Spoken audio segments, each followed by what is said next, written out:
Seja bem-vindo a mais um vídeo do Evangelho Eficaz. Antes de continuar, deixa um like nesse vídeo e inscreva-se no canal para continuar recebendo novos vídeos. As pessoas pecam contra o conhecimento do certo e do errado. Elas pecam contra a sua consciência. Elas sabem o que elas estão fazendo quando elas fazem o que é errado. Paulo já havia dito aqui nessa passagem que as pessoas têm algum conhecimento de Deus.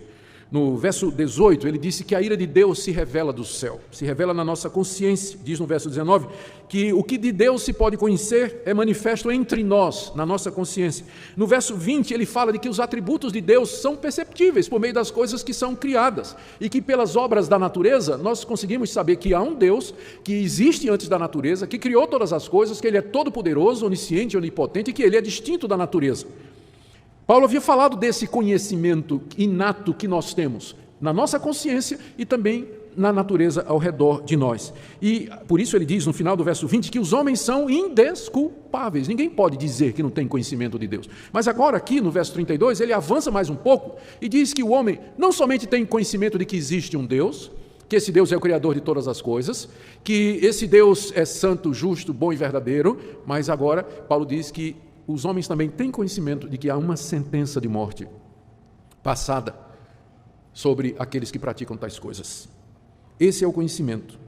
Ou seja, essas pessoas, quando praticam estas coisas, sabem que serão punidas por Deus, mas elas fazem isso da mesma forma. Ou seja, não tem nada de inocência. Elas não têm o conhecimento detalhado que nós temos e que encontramos no Evangelho e na Bíblia a respeito da lei de Deus. Mas essa intuição gravada no coração da norma da lei, isso é um fenômeno universal. Ou seja, eu vou ler de novo aqui, verso 29 em diante. Quem pratica a injustiça, a malícia, a avareza, a maldade, a inveja, o homicídio, a contenda, o dolo, a malignidade, a difamação, a calúnia, quem aborrece a Deus é insolente, soberbo, presunçoso, quem inventa males é desobediente aos pais, quem é insensato, pérfido, não tem afeição natural e sem misericórdia, e quem muda, voltando para o verso 26 e 27, as relações íntimas por outro contrário à natureza, homem com homem, mulher com mulher, está fazendo isso conscientemente e sabendo que estas coisas recebem a sentença de morte da parte de Deus. Ou seja, não há ninguém inocente. Não há ninguém inocente. E agora deixe-me chegar no meu último ponto e dizer que isso é exatamente a nossa esperança. Porque o quadro aqui é fundo do poço. Fundo do poço. Mas é exatamente no fundo do poço que surge a esperança. Sabe qual é a nossa esperança com relação a essas pessoas? É que elas sabem disso. As pessoas, como eu disse, elas não pecam inocentemente. A queda do homem, o pecado do homem, afetou o seu conhecimento de Deus, mas isso não fez com que ele perdesse o total conhecimento de Deus. Ele ainda tem a imagem de Deus nele, e ele tem essa consciência da existência de Deus e que esse Deus passa uma sentença. Então isso está no coração do homem. Ele consegue perceber e concluir, mesmo que nunca ouviu o Evangelho, que existe um Deus que um dia vai ajustar contas com ele pelos seus pecados. E que essa compreensão, essa conclusão, ela é universal, embora nem sempre racional, consciente, como eu disse, né? Aqueles bárbaros que viram Paulo lá com a mordida da cobra, eles sabiam que a justiça não ia deixar Paulo viver, eles pensavam que Paulo é um assassino. Então, essa consciência, ela está em todo lugar, e é esse ponto que serve de contato para pregar o Evangelho. Ou seja, para você anunciar um Evangelho para um não descrente, você não precisa de argumentos elaborados sobre ciência, evolução, refutação do ateísmo e tudo mais, porque você já tem um ponto de contato. Aquela pessoa com quem você está falando, ela sabe lá dentro que ela está errada. Quando eu era evangelista no interior de Pernambuco, numa cidade chamada Gamileira, eu ia de porta em porta, anunciando o Evangelho. E minha prática era muito simples. Eu chegava numa casa, batia, tinha bíblias para oferecer, folhetos e tudo, e eu perguntava se a pessoa não queria que eu entrasse e lesse a Bíblia com ela, para explicar a Bíblia, que eu estava dando de presente para ela. Aí quando a pessoa aceitava, eu entrava, servia um cafezinho, a gente começava a conversar, e eu começava a falar, eu começava exatamente por aqui, dizendo, olha, esse livro aqui, eu pegava algumas passagens e dizia, a importância dele é que ele nos fala a respeito do nosso verdadeiro estado. O senhor sabia que o senhor é um pecador e que por conta dos seus pecados o senhor está condenado? A pessoa dizia, não, eu sei que sou um pecador, mas eu não sou tão ruim assim. Meu vizinho aqui, o senhor precisa conhecer meu vizinho. Meu vizinho bate na mulher, chega bêbado em casa, é uma bagunça, não é? Então, não tem gente pior do que eu. Aí eu geralmente abria lá em Êxodo 20 os 10 mandamentos e dizia, vamos fazer uma coisa, vamos ler aqui os 10 mandamentos? E quando a gente estiver lendo, vamos ver se no final, quantos o senhor quebrou? E começava a ler.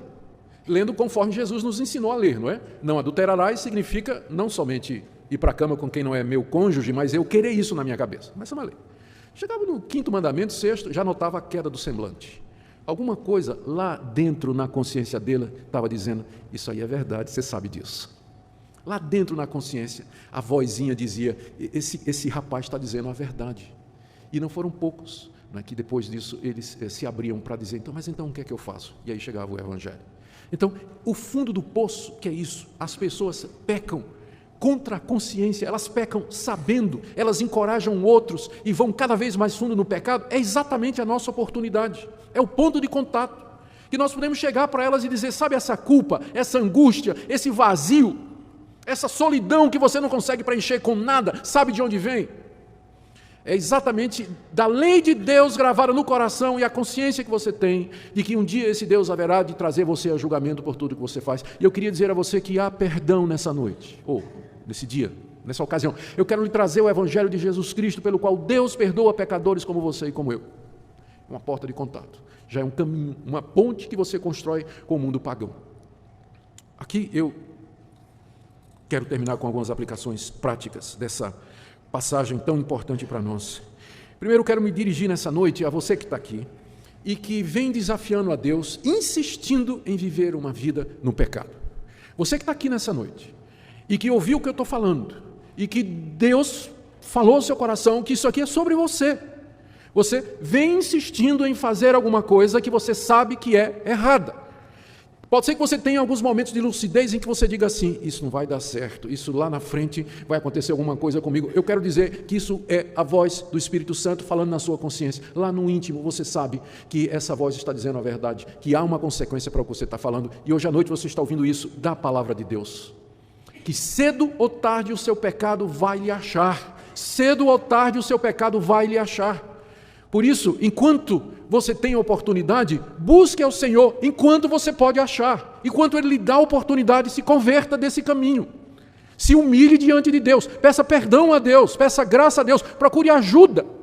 Porque, com certeza, não imagine que você pode continuar pecando e o resultado vai ser bom. Não vai. Há uma sentença de morte passada pelo Todo-Poderoso, pelo Altíssimo, sobre os que praticam tais coisas. E você não vai fugir dele. E você não vai fugir da sentença. Cedo ou tarde ela vai lhe alcançar.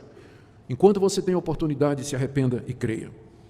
Também quero falar aqui para aqueles que de alguma forma vão dizer, pastor, eu não pratico essas coisas, mas eu queria que você olhasse direitinho se você não encoraja outros. Se você não encoraja outros. Tem tantas formas da gente encorajar outras pessoas. Por exemplo, lá na escola, de repente você mesmo não gosta de imoralidade, mas aí chega um coleguinha seu e conta aquela piada imoral, obscena, né? E você, devia fechar a cara mesmo. Eu sei que é difícil, mas devia fechar a cara mesmo. No ambiente de trabalho também, os amigos vêm com aquelas piadas imorais, não é? Ou então traz no celular aquelas fotografias, aquelas cenas ou vídeos de imoralidade e mostra para você, e você, para não perder lá o contato, você dá um risinho assim, né, amarelo pelo canto da boca. Você está aprovando. Está aprovando. Você tem que fechar a cara mesmo, desculpa. Você tem que fechar a cara mesmo e dizer, olha, eu sou amigo de vocês, o ambiente é um ambiente de trabalho e tudo, mas você sabe que eu sou crente no Senhor Jesus, eu não concordo com esse tipo de coisa. Então, tem que tomar uma posição. Tem que tomar uma posição mesmo. Lá no ambiente de trabalho, na sua família, lá na escola, onde for. Porque senão, qual é a diferença nossa e desse pessoal que o apóstolo Paulo está descrevendo aqui, que aprova os que procedem dessa forma? É tomar uma posição mesmo. Dizer, não concordo com isso. Não concordo com isso. Em algumas situações, ficar calado é ser conivente. Precisamos de sabedoria e verdade por causa do ambiente que nós estamos, mas é preciso que a gente deixe claro que a gente não concorda com isso. Talvez aqui hoje à noite haja também pessoas que têm sentido, têm essa convicção de pecado, a consciência de que está debaixo do juízo de Deus e no fundo do seu coração você gostaria de se reconciliar com Deus. A boa nova do Evangelho é exatamente essa, que Deus está disposto a perdoar pecadores que o desafiaram, que se rebelaram contra Ele, que incentivam outros. Esse Deus é tão amoroso e misericordioso e compassivo que Ele está pronto a perdoar você. E esquecer todas as suas iniquidades e tratar você como se você nunca tivesse cometido essas coisas. E é nesse sentido que Ele mandou Jesus Cristo, seu Filho, morrer na cruz do Calvário. E ali Ele sofreu a penalidade da rebelião, da rejeição, da teimosia, e portanto Ele pode perdoar você. Se você humildemente chegar diante dele e dizer: eu não mereço outra coisa, senão a sentença de morte, sou culpado, mas eu não vim pedir justiça, eu vim pedir misericórdia. Eu não vim pedir justiça a você, Deus, ao Senhor, mas eu vim pedir misericórdia para com esse pecador. E por último, uma palavra aqui para você que está tentando evangelizar os amigos, familiares, colegas de trabalho, outros que estão aqui na frente missionária, evangelizando povos. Tenham ânimo, a mensagem de vocês soa verdadeira no ouvido deles, lá no coração que vocês estão dizendo, eles sabem que é certo.